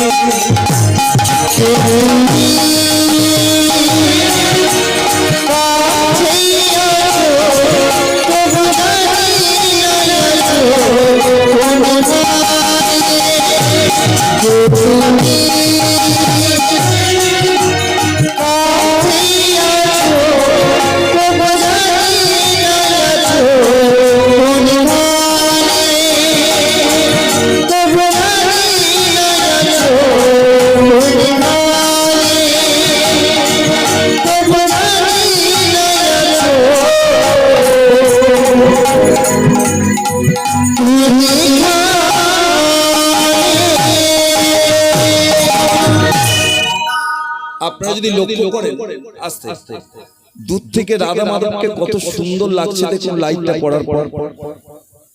আপনারা নিশ্চয়ই এর আগেও দেখেছেন, আমি তো আজকে দেখেছি, আপনারা কাল পরশু থেকে দেখেছেন। এবার মায়েদের উদ্দেশ্যে বলি এবং আমার বাবারা যারা কীর্তন অনুরাগী, যারা কীর্তনকে রক্তে মিশিয়েছেন, তারা কিন্তু আসর ছেড়ে যাবেন, তারা আসরে বসে আছেন হরিনাম সংকীর্তনকে রক্তে মেশাবেন। আচ্ছা, এই যে রাধারানী এবং ভগবান কৃষ্ণ আছেন ওখানে, এদের দুপাশে চারটে করে সখী আছে, আপনারা জানেন, অষ্টসখী। আচ্ছা, মায়েদের কাছে অনুরোধ, বাবাদের কাছে, এই অষ্টসখীর নাম কি? যদি সকালবেলা উঠে এই অষ্টসখীর নাম একবার উচ্চারণ করেন, আপনার দেহ মন্দিরটার সঙ্গে সঙ্গে পবিত্র হয়ে যাবে। রাধা কৃষ্ণের নাম নিতে হবে। আপনাদের বলি, বিভিন্ন জায়গায় এই রাধা কৃষ্ণের সঙ্গে অষ্টসখী আছে, যেমন বৃন্দাবনে আছে, মথুরায় আছে, আমাদের শ্রীধাম নবদ্বীপে আছে এবং ইস্কন মায়াপুরে আছে। তাহলে শুনুন, এই অষ্টসখীর নাম কি? ললিতা, বিশাখা, চিত্রা, চম্পকলতা, সুদেবী, রঙ্গদেবী, ইন্দুরেখা, তুঙ্গবিদ্যা। এখানে যে কমিটি সাজিয়েছে এটা কি? ওখানে রাধারানীকে রেখেছেন। আপনারা হয়তো বিশ্বাস করবেন না, এখনো বৃন্দাবনে, মানে দ্য গভর্নমেন্ট অফ উত্তরপ্রদেশ, এই বৃন্দাবনে এখনো রাস হয়। তাই তো সন্ধ্যে 6টার পর বৃন্দাবনের মন্দিরে প্রবেশ নিষিদ্ধ। তবে বৃন্দাবনের মূল মন্দির, যেটা মায়াবী মন্দির, যারা গেছেন তারা জানেন, সেইটার নাম হচ্ছে প্রেম মন্দির। তাহলে বৃন্দাবনের যখন কথা হলো, তাহলে তখন সবাই মিলে চল রে আমার মন,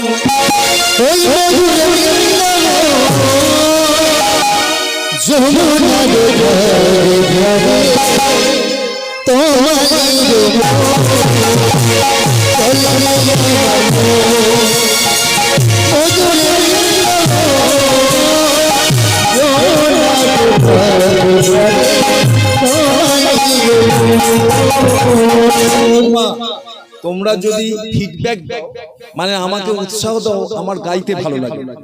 আগেই বলি, আপনাদের সঙ্গে আমার রক্তের সম্পর্ক, এর আগে আমি বহুবার এসেছি, শুধু ভালোবাসার টানে। আপনারা জানেন এখানে আমার পরম প্রিয় ভক্ত পলাশ আছে, দাদা এবছর আসতে হবে, ঠিক আছে?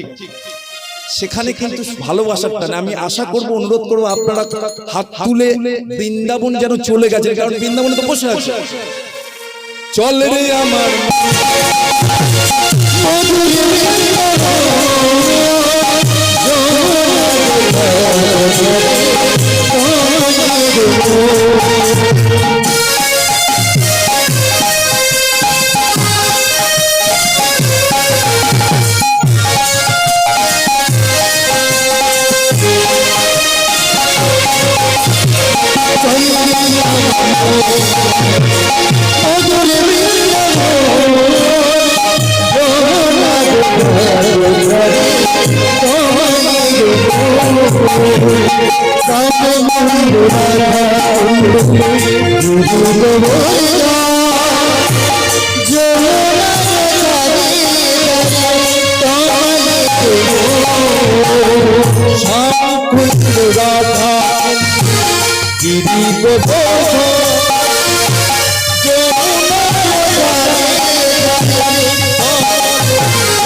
যত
ওমা কালকে আমাদের খুব থাকার ইচ্ছা ছিল, পলাশকে বলেছিলাম পলাশ যদি একটু সুযোগ দাও 2-1 ঘন্টা গান করে আর থেকে বাড়ি যাই, তার সুযোগটি হয়নি।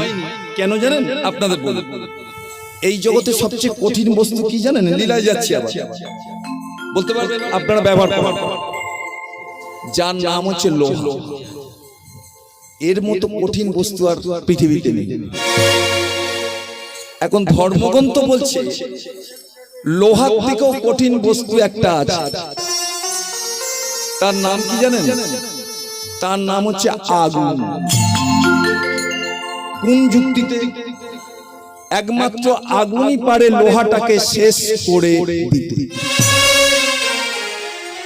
আচ্ছা, আগুনের থেকে কঠিন বস্তু এ জগতে আছে নিশ্চয়ই, যার নাম হচ্ছে জল, যে ওই আগুনটাকে নিভিয়ে দিতে পারে।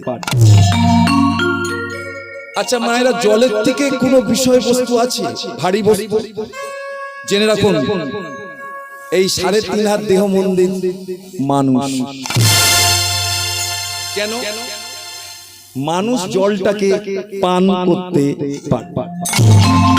আচ্ছা, মানুষের থেকে কঠিন বস্তু কি? কষ্ট হলেও বলছি, তার নাম হচ্ছে মৃত্যু। এই মৃত্যু মানুষকে মেনে নিতেই হয়। এটা খুব কষ্টের, কিন্তু মেনে নিতে হয়। এবার আপনাদের বলি, মৃত্যুর থেকেও কঠিন বস্তু একটা আছে,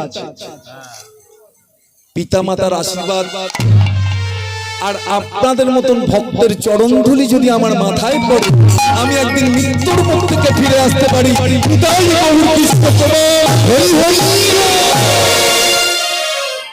সেই জন্যই তো কোথাও বাইরে গেলে আগে কাদের প্রণাম করতে হয়? বাড়িতে মা বাবাকে প্রণাম করে বলতে হয়, বাবা আমি 15 দিনের জন্য বাইরে যাচ্ছি, আমি যেন ভালো থাকি। এই চিন্তা ভাবনা যদি মাথায় থাকে, জানবেন কোনোদিন কোনো কিছুতে আটকাবেন না। আপনাদের আরো বলি, লীলায় যাচ্ছি, আমরা কোনো পুজো পাঠ হলে, মায়ের আরাধনা হলে, তন্ত্র সাধনা হলে ছাগল বলি, পাঠা বলি দিই, তাই তো? জানবেন এটা ধর্ম বিরুদ্ধ কাজ। কোন ধর্মগ্রন্থে লেখা আছে যে প্রাণী হত্যা করে মায়ের সেবা করা যায়? মা পশু বলি দিতে বলেছিলেন। কোন পশু? ওই গরু ছাগল? আমাদের শরীরের মধ্যে 6টি পশু আছে, কাম, ক্রোধ, লোভ, মদ, মোহ, আশ্চর্য, এই পশুগুলোকে বলি দিতে বলেছে। এইগুলো যদি আমরা বলে দিতে পারি, এইগুলো যদি আমরা কন্ট্রোল করতে পারি, সংযত করতে পারি, আমরা ভগবানের চরণে এমনিতেই পাবো। রাজা ইন্দ্রদ্যুম্ন চিন্তিত হয়ে পড়েছেন, কোথায় গেছে নীলমাধব? নীলমাধব সকালবেলা দেখা করতে এসেছেন, কিন্তু ধরতে পারেননি রাজা ইন্দ্রদ্যুম্ন। রাজা মনে মনে চিন্তা করলেন, নীলমাধবকে খুঁজে বার করতেই হবে। কাদের ডাকবেন? প্রথমেই ডাকলেন ব্রাহ্মণ পণ্ডিত সবাই। বললেন, হে ব্রাহ্মণগণ, আমার মনের বেদনা শুনুন। আমার আরাধ্য দেবতা নীলমাধব নাম নিয়ে এই মর্তভূমির মাটিতে গোপনে কোনো এক ভক্তের দ্বারা পূজিত হচ্ছে। যদি আপনারা সেই সন্ধান দিতে পারেন, আপনারা দান স্বরূপ যা চাইবেন আমি তাই দিতে প্রস্তুত। সামনেই দাঁড়িয়েছিলেন রাজপুরোহিত বিদ্যাবতী। বলেন, মহারাজ, আপনার আদেশ পালনে আমরা প্রস্তুত। আরো শুনুন মহারাজ, যতদিন না নীলমাধবের সন্ধান আপনাকে দিতে পারছি, ততদিন আমি অন্তত আমার এই বদনখানা আপনাকে দেখাবো। এবার আপনাদের বলি, রাজপুরোহিত বিদ্যাপতি যে লম্বা চওড়া ভাষণ দিলেন যে যতদিন না নীলমাধবের সন্ধান দিতে পারছি এই মুখখানা দেখাবো, পারবেন? উনি পারবেন। এবার আপনাদের বলি, যারা সাত্ত্বিক ব্রাহ্মণ হয়, সবাই কিন্তু সাত্ত্বিক ব্রাহ্মণ নয়। যারা আপনাদের পাড়ায় আপনার বাড়িতে পুজো করে, আমার পাড়ায় আমার বাড়িতে পুজো করে, এরা কিন্তু সাত্ত্বিক ব্রাহ্মণ নয়। তাহলে প্রশ্ন হচ্ছে, সাত্ত্বিক ব্রাহ্মণ কারা? যে ব্রাহ্মণ জীবনে কোনোদিন যাজন ক্রিয়া করেননি,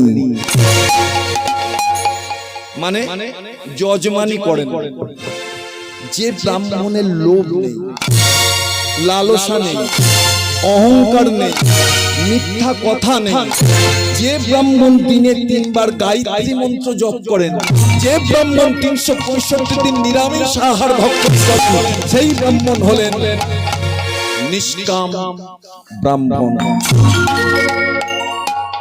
তিনি মুখ দিয়ে যা বলবেন সেটাই। বিদ্যাবতী সহ 100 ব্রাহ্মণ রওনা দিলেন নীলমাধবের সন্ধান। আজ শিহরি শুভ যাত্রা হোক, শিহরি শিহরি বলে শুভ যাত্রা হোক, শিহরি শিহরি বলে শুভ যাত্রা হোক, আজ শিহরি শিহরি বলে শুভ যাত্রা হোক। আনন্দ সন্তরে তারা ঘুরিতে লাগিল, আনন্দ সন্তরে তারা ঘুরিতে লাগিল, আনন্দ সন্তরে তারা ঘুরিতে লাগিল, আনন্দ সন্তরে তারা ঘুরিতে লাগিল, আনন্দ সন্তরে মাধবে লাগিল, আনন্দ সন্তরে মাধবে লাগিল, সাপতিতে সন্তরে হইয়া যাক, সর্ববিদ সন্তরে হইয়া যাক,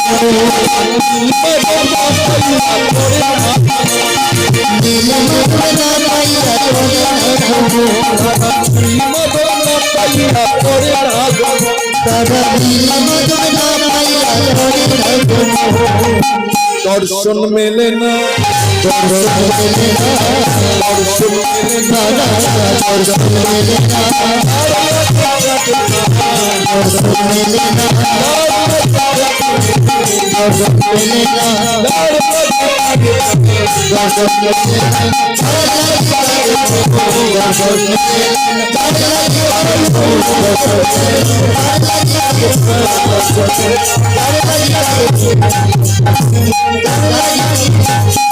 নীল মদনা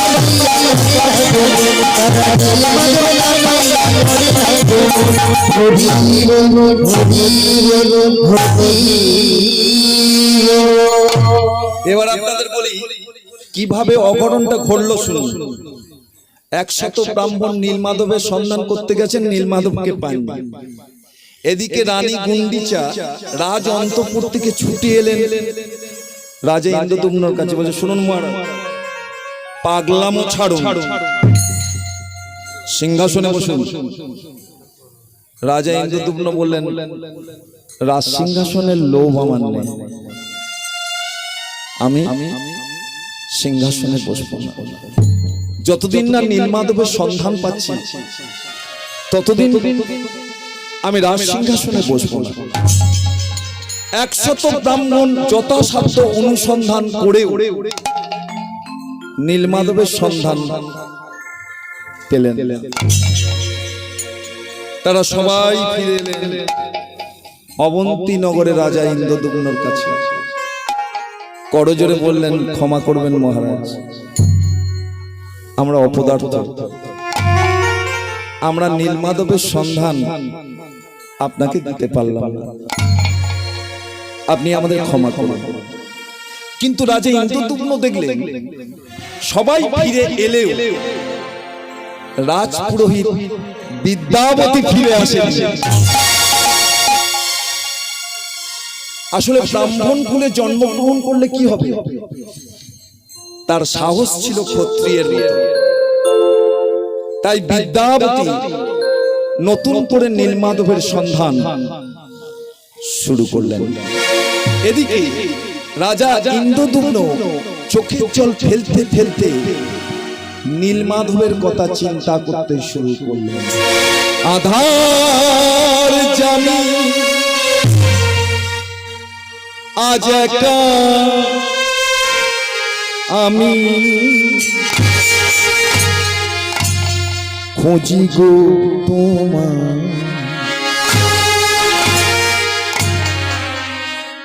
হাত ধরে পার করে নিও গো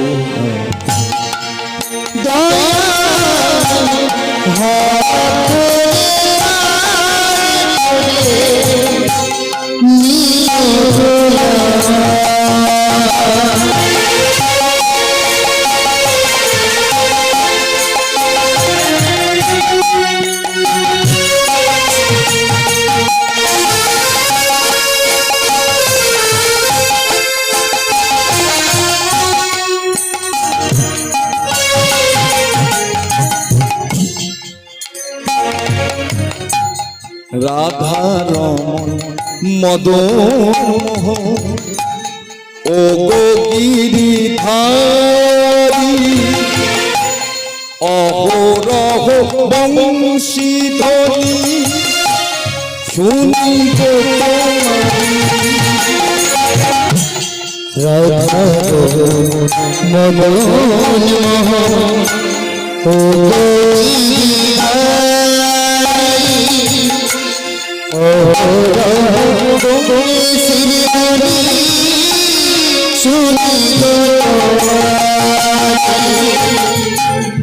অভাজনে তুমি দিনে, অভাজনে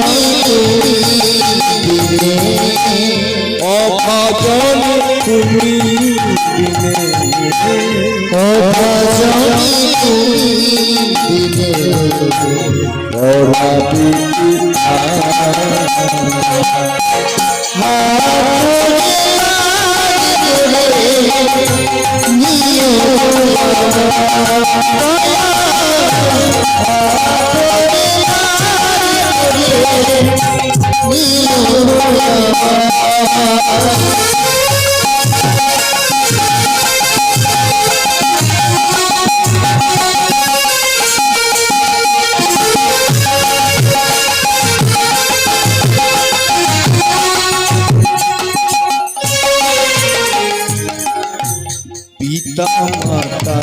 ভগ্নি ভাতা দুটি দিনের দেখা শেষের দিনে ছজন দিনে যেতে হবে একা।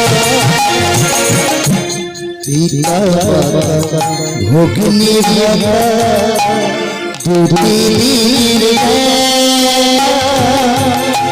শেষের দিন ছজন দিনে যেতে ও চরণে ভক্ত জনে ও চরণে ভক্ত চরণে ও চরণে ভক্ত জনে ও চরণে ভক্ত চরণে পাই যেন